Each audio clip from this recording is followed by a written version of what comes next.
તો અન્ય મહત્વપૂર્ણ સમાચાર સામે આવી રહ્યા છે કે જ્યાં કોંગ્રેસના આરોપ પર જીતુ વાઘાણીએ આક્ષેપ કર્યા છે કે જ્યાં કોંગ્રેસના આરોપ ઉપર જીતુ વાઘાણીએ કર્યા આક્ષેપ કે જ્યાં કોંગ્રેસના આરોપ ઉપર જીતુ વાઘાણીએ જવાબ આપ્યો છે ત્યારે કોંગ્રેસ માત્ર જૂઠાણા ફેલાવે છે તેવું જીતુ વાઘાણીએ જણાવ્યું।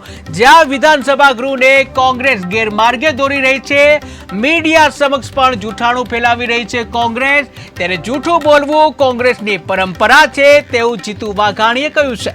તો મહત્વપૂર્ણ સમાચાર સામે આવી રહ્યા છે કે જ્યાં જીતુ વાઘાણીએ કોંગ્રેસ ઉપર પ્રહાર કર્યા છે ત્યારે કોંગ્રેસના આરોપ ઉપર જીતુ વાઘાણીએ આક્ષેપ કર્યા છે, કોંગ્રેસના આરોપ ઉપર જીતુ વાઘાણીએ જવાબ આપ્યો છે ત્યારે કોંગ્રેસ માત્ર જૂઠાણું ફેલાવે છે તેવું જીતુ વાઘાણીએ જણાવ્યું છે।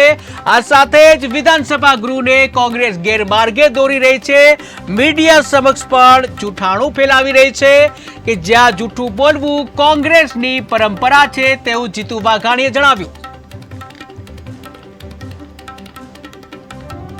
જનતાએ 7મી વાર ભારતીય જનતા પાર્ટીને સ્વીકારી છે। કોંગ્રેસના આગેવાનોને મારે કહેવું છે કે આપની અનેક દરિયાકાંઠાની યાત્રાઓ, આવી અનેક ન્યાયની યાત્રાઓ આપના માધ્યમથી જાણવા મળ્યું છે નિષ્ફળ છે।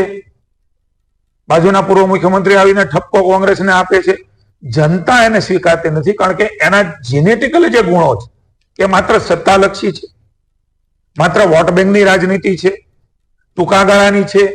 આ રાજ્યનો બદલાવ એ ભારતીય જનતા પાર્ટીના શાસનમાં થયો છે, દેશનો બદલાવ એ અટલજી પછી વડાપ્રધાન નરેન્દ્રભાઈ મોદીના શાસનમાં થયો છે। આટલું મોટું પરિવર્તન બધાના જીવનમાં કંઈક નવું થયાની અનુભૂતિ એ કરી રહ્યા છે ત્યારે રાજકીય કાવા દાવાથી રાજ્યની જનતા એ કોંગ્રેસને ક્યારેય સ્વીકારવાની